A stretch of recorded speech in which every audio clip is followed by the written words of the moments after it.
பிரியமானவர்களை, price Lord. இந்த வீடியோவில் ஆதியாகம புஸ்தகத்துக்கும் ஆண்டவராகிய இயேசு கிறிஸ்துவுக்கும் இருக்கிற நிறையா காரியங்களை தான் நம்ம இப்போ தியானிக்க போகிறோம். சரிங்களா? ஸோ முதல் மனிதனாகிய ஆதாமை தேவன் உருவாக்கி இருக்கிறார். God created the first man Adam. மனிதன் அப்படியேலாம் தோன்றலை. மனிதனை யார் உருவாக்கினா? தேவன் உருவாக்கினார். நான் அதை நிறைய சொல்லியிருக்கிறேன். ஸோ இது லூக்கா 3வது அதிகாரத்தில் இருக்கிற 38வது வசனத்தில் இருக்கும். அடுத்து ஒரு இன்ட்ரெஸ்டிங்கான விஷயம் என்னென்னா, என் வாயை நான் உவமைகளால் திறப்பேன். அதாவது மத்தேயு 13வது அதிகாரம் 35வது வசனத்தில் இருக்கும். ஆண்டவர் எப்படி பேசுவார்னு சொல்லி பழைய ஏற்பாடு தீர்க்கதரிசிகள் குவேட் பண்ணியிருப்பாங்க. அவருடைய வாயை உவமைகளால் திறப்பார். நீங்கள் பார்த்தீங்கன்னா ஆண்டவர் நிறைய உவமைகளை சொல்லியிருப்பார். குட்டி குட்டி ஸ்டோரிஸ் சொல்லியிருப்பார். எக்ஸாம்பிள்ஸ் கொடுத்துருப்பாரு. தொலைந்து போன காயினை பற்றி பேசியிருப்பார். தொலைந்து போன ஆட்டை பற்றி பேசியிருப்பார். விதைகளை பற்றி பேசியிருப்பார். இப்படி நிறைய காரியங்களை ஆண்டவர் என்ன செய்வார்? உவமைகள் மூலமாக பேசுவார். இன்றைக்கும் அப்படி தான். நம்ம வாழ்க்கையில் நடக்கிற நிறைய காரியங்கள் உவமையாக இருக்கும். ஆண்டவர் உவமையாக பேசுவார். நம்ம கேட்கிற காரியங்கள் மூலமாக, நடைபெறுகிற சம்பவங்கள் மூலமாக கர்த்தர் நமக்கு உணர்த்துவார். சில மனிதர்களுடைய வாழ்க்கையில் நடக்கிறத பார்த்தாவே நம்மக்கிட்ட கர்த்தர் பேசுகிற மாதிரி இருக்கும். சரிங்களா? ஆண்டவர் ஊமைகள் மூலமாக தன்னுடைய வாயை திறப்பார். உலக தோற்றம் முதல் ரகசியமாக இருக்கிறவைகளை வெளிப்படுத்துவார். உலக தோற்றம் முதல், மத்தேயு 13வது அதிகாரம் 35 பாருங்களேன். உலக தோற்றம் முதல் மறைபொருளாக இருக்கிறவைகளை வெளிப்படுத்துவேன். உலக தோற்றம் முதல் மறைபொருளாக இருக்கிறவைகளை வெளிப்படுத்துவேன். உலக தோற்றம் முதல் மெயினாக மறைபொருளாக இருந்தது என்னென்னா, பழைய ஏற்பாட்டில் இருந்த மனிதர்களுக்கு ஆண்டவராகிய இயேசு கிறிஸ்துவே மறைபொருளாக தான் இருந்தார். அவர் தேவதூதன் மாதிரி வெளிப்பட்டார். கிறிஸ்து இயேசுங்கிறவரே ரொம்ப மறைமுகமாக தான் வெளிப்பட்டிருப்பார். ஆனால் இந்த கடைசி நாட்களில் குமாரன் மூலமாக தேவன் வெளிப்பட்டார். புதிய ஏற்பாட்டு காலத்தில் அப்படியே தேவனுடைய தற்சுரூபமும் அவருடைய ஆற்றல், அவருடைய வல்லமை அத்தனையும், அவருடைய அன்பு, அவருடைய பாசம் எல்லாத்தையும் இயேசு காண்பித்திருப்பார். பிதாவினுடைய நேசத்தை காண்பித்திருப்பார். பிதாவினுடைய வல்லமையை காண்பித்திருப்பார். எல்லாம் இயேசு நமக்கு என்ன பண்ணியிருப்பாருங்க? பிதாவினுடைய மகிமையை நமக்கு வெளிப்படுத்தி இருப்பார். பிதாவும் அவரை என்ன செய்வார்? மகிமைப்படுத்தி இருப்பார். எனவே தான் நம்ம இங்கே பார்க்குறோம், உலக தோற்றம் முதல் மறைபொருளாக இருக்கிறவைகள்லாம் வெளிப்பட்டுச்சு. இதை சொல்லும்போது எனக்கு இன்னொன்று ஞாபகத்துக்கு வருது. தேவன் தம்மால் தெரிந்து கொள்ளப்பட்டவர்களுக்கு ஆயத்தம் பண்ணி இருக்கிறவைகளை எந்த கண்ணும் காணவில்லை, எந்த காதும் கேட்கவில்லை, எந்த இருதயத்திலும் தோன்றலை. தேவனுடைய ஆவியானவருக்கு மட்டும்தான் தெரியும். கர்த்தரை நம்பி இருக்கிற ஜனங்களுக்கு கர்த்தர் என்னென்ன நன்மைகளை ப்ரிப்பேர் பண்ணி வச்சுருக்காரு, என்னென்ன ஆசீர்வாதங்களை எல்லாம் அவர் முன்குறித்து வச்சுருக்கிறாரு, அதை கண்டுபிடிக்கிறதெல்லாம் யாருனாலையுமே முடியாது. இப்படி லைஃப் போயிட்டுருக்குது, இப்படியே தான் இருக்குமா, இப்படி பிரச்சனைகள் இருக்கிறாங்க, இப்படியே தான் வாழ்வாங்களா? தேவன் ஒரு வழி ஆயத்தம் பண்ணி வச்சுருப்பார். தேவ ஜனங்கள் என்றாலே, சபைக்கு வருகிற ஜனங்கள் என்றாலே, கர்த்தரை நம்பி இருக்கிறவர்கள் என்றாலே, கர்த்தரை ஆராதிக்கிறவர்கள் ஆனாவே நிச்சயமாகவே அவர்களுக்கென்று ஒரு வழியை தேவன் நிச்சயமாய் ஆயத்தப்படுத்தி இருப்பார். அதை வெளிப்படுத்துவார். அதன்படியே நடத்தவும் செய்வார். நம் தேவன் ஒரு போக்கை உண்டு பண்ணுவார்.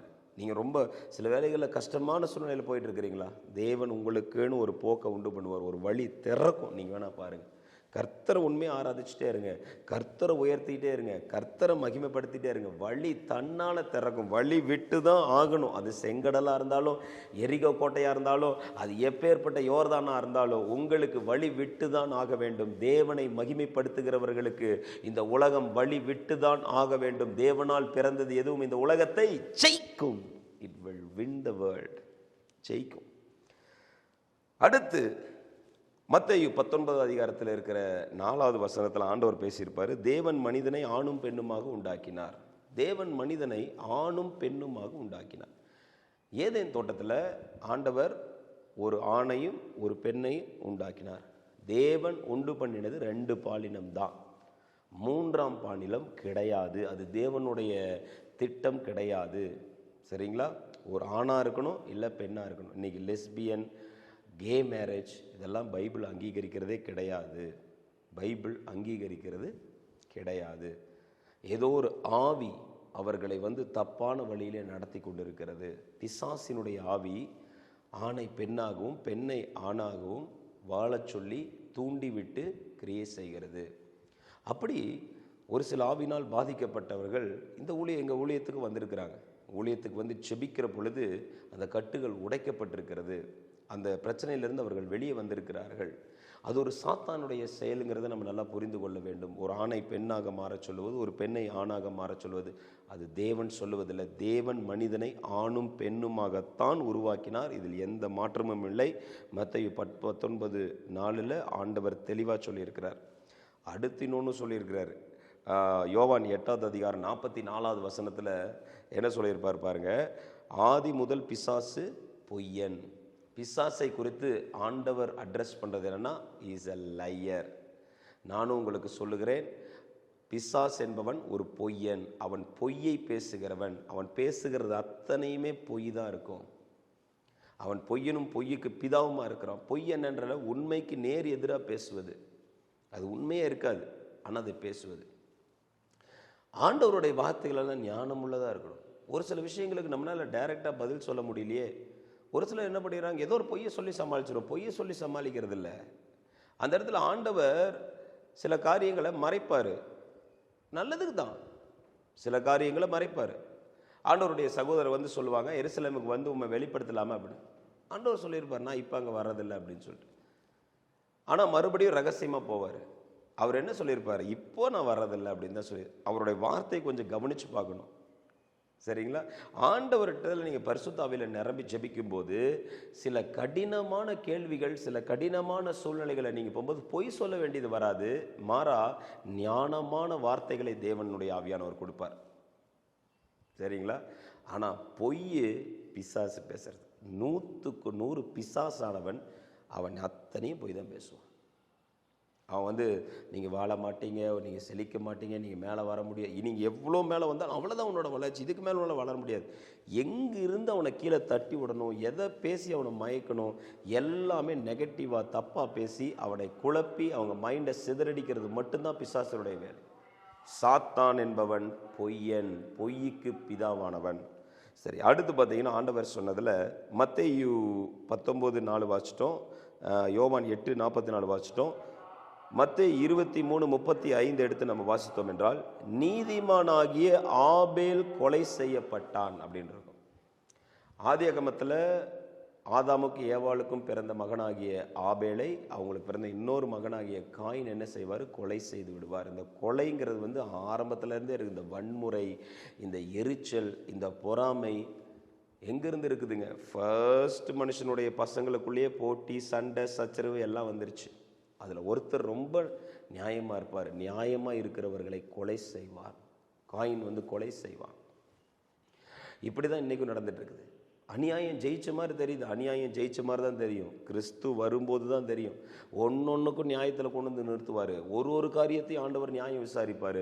உங்களை அநியாயமாக ஏமாத்துறாங்களா, அநியாயமாக செய்கிறாங்களா, நீங்கள் கவலைப்படாதீங்க. ஆண்டவர் எல்லாத்தையும் பார்த்து கொண்டு தான் இருக்கிறார். சரியான நேரத்தில் நீதியாய் நியாயமாய் கர்த்தர் விசாரிப்பார். ஆபேலுடைய ரத்தத்துக்காக ஆண்டவரே விசாரித்தார். நம்முடைய தேவன் விசாரிக்கிற தேவன். நமக்கு நடக்கிற அநியாயங்களை பார்த்துட்டு அவர் விசாரிக்கிற தேவனாக இருக்கிறார். அவர் கேட்பார், கேட்டு அதுக்கு தகுந்த நியாய தீர்ப்பு கொடுப்பாரு.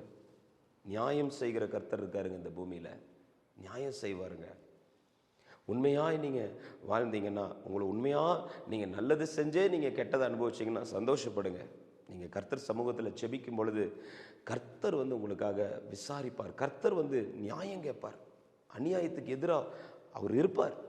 கர்த்தர் இருக்கிறார். இன்னைக்கு அநியாயமாக செய்கிறாங்களே, அநியாயமாக வளர்றாங்களே, எங்கே போயிடுவாங்க? யோபுல சொல்லியிருக்கார், துன்மார்க்கனுடைய சந்தோஷம் கூஷண பொழுதுதான், இமை பொழுதுதான், ஒரு நிமிஷம்தான் துன்மார்க்கனுடைய சந்தோஷம்லாம். நீதிமானோ நித்திய கீர்த்தி உள்ளவன். நீதிமானுடைய தலையின் மேலே நித்திய சந்தோஷம் இருக்கும், நித்திய மகிழ்ச்சி இருக்கும் என்று வேதம் சொல்லுகிறதுங்க. அதனால நம்ம உண்மையாக வாழ்றதுல ரொம்ப பிரயோஜனம் இருக்குது, ஆசீர்வாதம் இருக்குது. தேவனுக்கு பயந்து நம்ம உண்மையாக வாழ வேண்டும். அதற்கு தான் தேவன் நம்மை அழைத்திருக்கிறார். அடுத்து பார்த்தீங்கன்னா, நோவாவினுடைய காலத்தில் 8 பேர் பேழையிலிருந்து காப்பாற்றப்பட்டார்கள். நீங்கள் மத்தேயு 24 இருக்கிற 37 ஆண்டவர் சொல்லியிருப்பார். நோவாவினுடைய காலத்தில் 8 பேர் காப்பாற்றப்பட்டார்கள் என்று சொல்லி நோவாவுடைய ஃபேமிலி காப்பாற்றப்பட்டது. ஒரு பெரிய ஜலப்பிரளயம் வந்தது. உலகம் துன்மார்க்கத்துக்குள்ளே போய்விட்டது. ஜலப்பிரளயம்னா இரவு பகல் 40 நாள் பூமியில் இருக்கிற தண்ணி மேலே வந்துருச்சு. வானம் கொட்டுது. சாதாரண மழை இல்லைங்க, வானம் உடைக்கப்பட்டு கொட்டுது. பூமி திறந்து தண்ணி மேலே வருது. 40 நாளில் மொத்த பூமியும் ஃபில் ஆயிடுச்சு.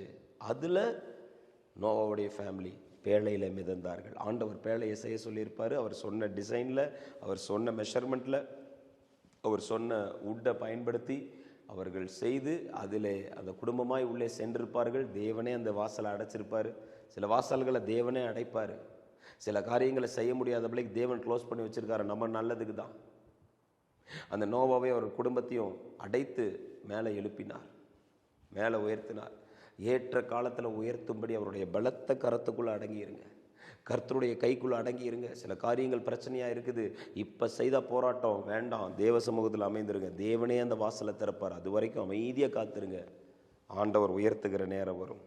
எனவே நீதிமான்கள் எப்பொழுதும் காப்பாற்றப்படுவார்கள். அதை தான் ஆண்டவர் இங்கே சொல்கிறார். மத்தேயு 24:37 நோவாவின் ஃபேமிலி மூலமாக என்ன சொல்கிறாரு? கர்த்தரை நம்பி இருக்கிறவன் எப்பயுமே பிழைப்பான், நீதிமான் பிழைப்பான். அடுத்து பார்த்தீங்கன்னா யோவான் 8வது அதிகாரத்தில் இருக்கிற 56வது வசனத்தில் இருக்கும், ஆபிரகாம் என் நாளைக்கான ஆசையாக இருந்தான் அப்படின்னு சொல்லி கண்டு களி கூர்ந்தான்னு சொல்லுவார். ஆபிரகாம் கர்த்தருடைய நாளை பார்க்கணுன்னு ஆசையா? யாருக்கு தான் ஆசை இருக்காது சொல்லுங்கள்? ஆண்டவர் செய்த ஊழியத்தை பார்க்கணுன்னு ஆசைப்படுறோமா இல்லையா சொல்லுங்கள்? ஆண்டவராக இயேசுவை ஒரு முறையாவது பார்க்கணுன்னு நம்ம ஆசையாக வாஞ்சியாக அவரை தேடுறோமா இல்லையா? அந்த வாஞ்சை உள்ள ஆத்மாவை கர்த்தர் நேசிக்கிறார். வாஞ்சையா உண்மையா அவரை நேசித்து நம்ம தேடும்போது அவர் நமக்கு காணப்படுவார். கர்த்தராக இயேசு கிறிஸ்து ஆபிரகாமுக்கு வெளிப்பட்டார். தன்னுடைய மகனாகிய ஈசாக்க அவரை மகனை கூட பலி செலுத்துகிற அளவுக்கு அவருடைய இருதயம் வந்துருச்சு. ஆபிரகாமுடைய இருதயம் மகளை பலி செலுத்திட்டு போகிறதா? இல்லை. ஆபிரகாம் எந்த நம்பிக்கையில் வந்தார் தெரியுமா? என் மகனை பலி செலுத்தினாலும் மறுபடியும் அவன் எழுந்துருவாங்கிற நம்பிக்கை. எவ்வளோ மோசமாக பிரச்சனை வந்தாலும் திரும்ப எழும்பிடுவோங்கிற நம்பிக்கை தான் தேவ பிள்ளைகளுடைய நம்பிக்கையாக இருக்கணும். ஹல்லேலூயா. மரணமே நேரிடுகிற சோதனையாக வந்தாலும் கர்த்தர் எங்களை பிழைக்க செய்வார், கர்த்தர் எங்களை வாழ வைப்பாருங்கிற நம்பிக்கையோடு இருக்கிறவர்கள் தான் தேவ பிள்ளைகளாக இருக்கணும். ஹல்லேலூயா. ஆபிரகாம் அப்படி விசுவாசித்தார். விசுவாசிக்கணுங்க. விசுவாசிக்கிறது ஆண்டவருக்கு ரொம்ப பிடிக்கும். எந்த சூழ்நிலையிலிருந்து என்னை கொண்டு வந்துருவாருன்னு சொல்லுங்கள். வாயின் வார்த்தைகளை அறிக்கை செய்யுங்க, அறிக்கைக்கு மேலே அறிக்கை செய்யுங்க, கர்த்தர் என்னை வாழ வைப்பாருன்னு சொல்லி. கர்த்தர் கண்டிப்பாக உங்களுடைய அறிக்கைகளை கனம் பண்ணுவார். எனவே ஆபிரகாமின் நாளைக்கான ஆசையாய் இருந்தான்ங்கிறத பார்த்தோம். இப்போ ஆண்டவருடைய வாயிலிருந்து ஆதியாகமத்தை குறித்து எவ்வளோ மென்ஷன் பண்ணியிருக்கார், அவருடைய பிரசங்கத்தில் மென்ஷன் பண்ணியிருக்கார், அவரை குறித்து எழுதப்பட்டிருக்கிறது இல்லையா?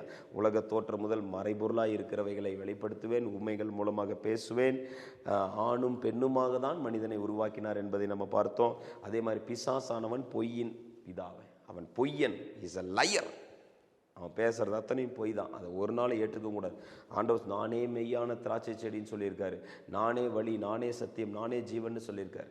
நான் முடிவு பண்ண ஆண்டவராக இயேசு கிறிஸ்துவை நான் ஏற்றுக்கொண்ட பொழுது நான் எடுத்த ஒரு ஸ்ட்ராங்கான முடிவு என்னன்னாலும் சரி, இயேசுடைய வார்த்தையை மட்டும்தான் நம்புவேன். ஆண்டவருடைய வார்த்தையை நான் 100க்கு 100 நம்புவேன். நான் என்னுடைய சிந்தனைகளையும் நான் நம்ப மாட்டேன். உலகத்தில் யார் சொன்னாலும் அதை நான் நம்ப மாட்டேன். இந்த வார்த்தைகளை மட்டும்தான் நம்புவேன்னு சொன்னேன். அதனால தான் இன்றைக்கி நம்ம சபையில் நிறையா மிராக்கிள்ஸ் நடக்குது, நிறையா அற்புதங்கள் நடக்குது. காரணம், இந்த வசனத்தின் மேலே, ஆண்டவராக இயேசு கிறிஸ்துவுடைய வார்த்தைக்கு மேலே நம்ம நம்பிக்கை வைக்கும்போது ஆண்டவர் பயங்கரமான காரியங்களை செய்வார். ஸோ ட்ரஸ்ட் ஒன்லி இந்த காட். உங்கள் சொந்த அறிவு, சொந்த ஞானத்தை பயன்படுத்தாதீங்க. ஆண்டவர் என்னென்ன சொல்லியிருக்கிறாரோ அதை அப்படியே நம்புங்க. ஆண்டவரே சொல்லியிருக்காரு பாருங்க, ஆணும் பெண்ணுமா தான் உருவாக்குனேங்கிறாரு. அதில் லெஸ்பியன்ஸ் எல்லாம் கிடையாது, கேஸ் கிடையாது, அதெல்லாம் நான் உருவாக்கல. ஆண்டவர் தெளிவாக சொல்லியிருக்காரு. பிசாசுங்கிற பொய்யானவன்னு சொல்லியிருக்காரு. நீதிமானாகிய ஆபேல் கொலை செய்யப்பட்டான்னு சொல்லியிருக்கிறாரு. அவன் அநியாயமாய் கொல்லப்பட்டான்னு சொல்லியிருக்கிறாரு. அதையெல்லாம் நான் நோட் பண்ணிட்டு தான் இருக்கிறேன்னு சொல்லியிருக்காரு. ஆரம்பத்திலிருந்தே நான் நோட் பண்ணிட்டு இருக்கிறேன். உங்கள் வாழ்க்கையில் நீங்கள் எங்கிருந்து உடைக்கப்பட்டு வருகிறீர்கள், எந்தெந்த மனிதர்கள் மூலமாக உடைக்கப்பட்டு வருகிறீர்கள், சாத்தான் எந்தெந்த மனிதர்களை பயன்படுத்தி உங்களை வஞ்சித்து கொண்டிருக்கிறான், எவ்வளோ பெரிய ஏமாற்றங்களை வாழ்க்கையில் சந்தித்து கொண்டிருக்கிறீர்கள். தேவன் அறிந்தவராக இருக்கிறார், தேவன் விசாரிக்கிறவராக இருக்கிறார். ஆண்டவர் கேள்வி கேட்பார். நோவாவினுடைய காலத்தில் 8 பேர் பேழையிலே ஏறினார்கள், அவர்கள் காக்கப்பட்டார்கள். கர்த்தரை நம்பி இருக்கிற குடும்பம் காக்கப்படும். எந்த பெரும் வெள்ளத்துக்கும், எந்த அக்கினிக்கும், எந்த சூழ்நிலையிலும் கர்த்தரை நம்பி ஒரு மனிதன் உண்மையாய் அவரை தேடி ஆராதித்தானே ஆனால் எந்த சூழ்நிலையிலிருந்தும் அந்த மனிதனை காத்துக்கொண்டு அவனை வெளியே கொண்டு வர தேவன் வல்லவராய் இருக்கிறார். ஹல்லேலூயா. கர்த்தர் உங்களை ஆசீர்வதிப்பார்.